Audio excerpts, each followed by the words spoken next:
Саламатсыздар ма, құрметті көрермендер. Астанада марқұмды жерлеуге 6 шаршы метр жер тегін беріледі.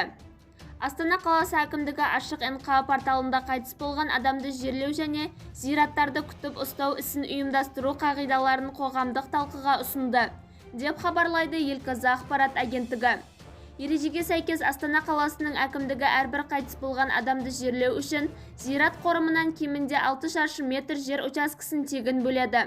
Зират қорымындағы бос жерлер учаскелері туралы ақпаратты жергілікті атқарушы органның ресми интернет ресурсынан алуға болады.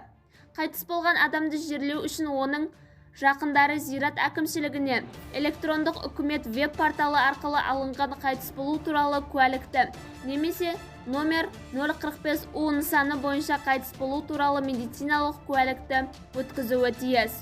Оның негізінде зират әкімшілігі қайтыс болған адамды жерлеу туралы есеп жүргізеді, делінген ақпаратта. Құрметті көрермендер, осы секілді ең соңғы жаңалықтарды біздің арнада қарай отырыңыз. Және де бір ғана лайк түймесін басуды ұмытпаңыз. Сау саламат болыңыз.